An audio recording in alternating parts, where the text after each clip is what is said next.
စီစဉ်ကိုအဓိကကူညီပံ့ပိုးပေးထားတာကတော့တာမန်ဆက်ပြားများထက်ပိုပြီးယောဂပိုး10မျိုးကိုကာကွယ်ပေးတဲ့ Lifebuoy ဆက်ပြားမှာဖြစ်ပါတယ်။ရားလိုက်တော့ကွာ။ဟဲ့။ဘာရဲ့အလောက်ကုန်နေရလဲမတော်ဆမင်းကနှင်းကွေဆိုလို့ရှိရင်စင်ပြီးတော့ငေါ့ပါကူးတော့မှာပဲ။ငါလည်းရားတာကွာ။ဘာနဲ့ဓာတ်မတည့်ရတယ်မသိပါဘူးကွာ။ငါဒီမှာလေ့ကျင့်ခန်းလုပ်ပြီးနိုင်ပို့ပြီးတော့ရားတာလေကွာ။တကယ်လို့မင်းရားရဲ့နေရာနေပြီးတော့အဖြူအဖက်ဖက်လေးကွာလာစနော်သိကြရဲ့အဲ့ဒါနှင်းကူတော့ဟဲ့။ငါလည်းမသိဘူးကွာ။မင်းကလည်းအဲ့လိုမျိုးနှင်းကူဖြစ်လာလို့ရှိရင်မင်းတို့သိပြီးတော့မကောင်းဘူး။ပြီးတော့နောက်တစ်ခုရှိသေးတယ်ကွာ။မင်းစက်ပြာနေပြဓာတ်မတည့်ဘူးလားမသိဘူး။ဒါမှမဟုတ်လို့ရှိရင်မရေးတဲ့ထားမချိုးဘူးလား။ငါရေးတစ်နေ့ကို2ခေါက်တော့သေးချာချိုးတာအဲ့ဆိုလို့ရှိရင်မင်းရဲ့ပြဿနာကဘာလဲငါ့ကိုအဖြေရှာကြည့်လိုက်မယ်လ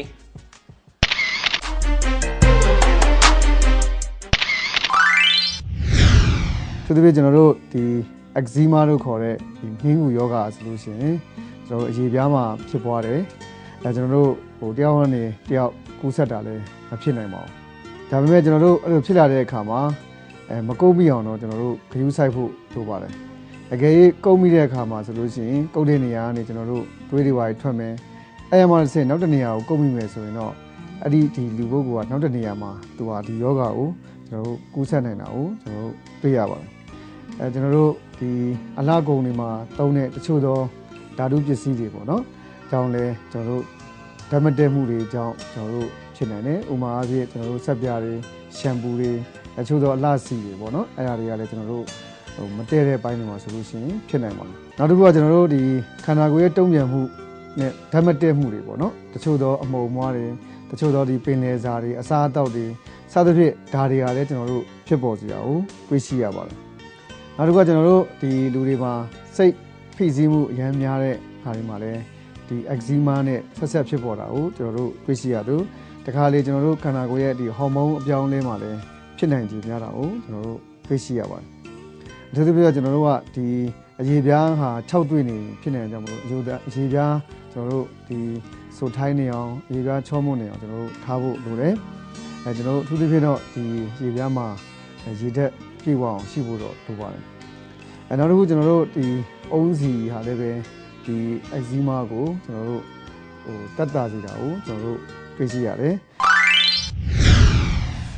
ငါစီမှာလည်းဖျောင်းလေးစီလိုပိုးသက်စီရှိတယ်အဲ့ဒါလိမ့်မိလို့ရလာ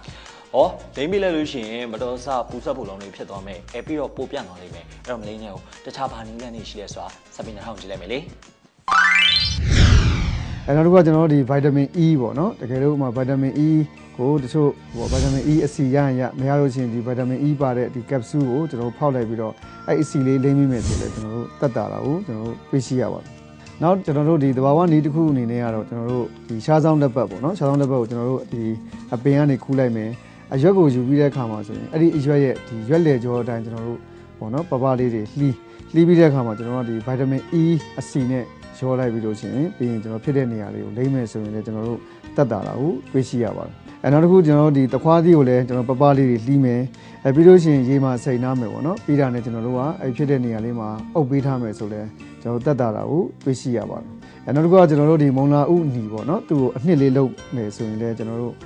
သူ့ကိုမုံလာဥနီကိုကျွန်တော်တို့ရေနွေးလေးနဲ့နည်းနည်းလေးပြုတ်လိုက်မယ်ပြီးခဏအေးခံမယ်ပြီးတာနဲ့ကျွန်တော်တို့ဒီရေလေးနဲ့နည်းနည်းလေးအေးခံပြီးတာနဲ့သူ့ကိုကျွန်တော်ဖြစ်တဲ့နေရာလေးမှာပေါ့နော်အဲ့ဒါလေးကိုအနှစ်လေးလုပ်ပြီးလို့ရှိရင်ကျွန်တော်ဘာလီအနှစ်လေးပြီးအဲ့နေရာလေးအုပ်ပေးမယ်ဆိုလည်းတက်တာကိုကျွန်တော်တို့တွေ့ရှိရပါနောက်တစ်ခုကတော့ကျွန်တော်တို့ဒီနို့ပေါ့နော်နွားနို့နွားနို့ပူပူနည်းနည်းလေးကိုအကယ်၍ကျွန်တော်အဝတ်တက်မှန်လေးနဲ့ပေါ့နော်တခြားလေးတို့ပြီးတော့အဲ့ဖြစ်တဲ့နေရာလေးကိုလိမ့်မိမယ်ဆိုရင်လည်းတက်တာကိုကျွန်တော်တို့တွေ့ရှိရပါတယ်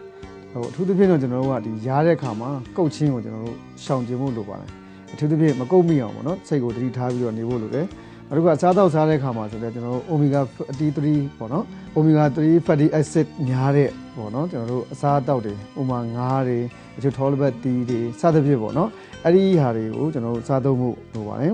်ဒါကြောင့်မလို့ကျွန်တော်ဆွေးနွေးသွားသလိုပဲဒီနှင်းကူဖြစ်လာတဲ့အခါမှာဆိုလို့ရှိရင်ကိုယ်အိမ်မှာပေါ့နော်ကိုယ်ဘယ်လိုများတက်တာအောင်ပြုလုပ်ရတယ်ဆိုတဲ့အကြောင်းကိုဆွေးနွေးသွားတာဖြစ်ပါတယ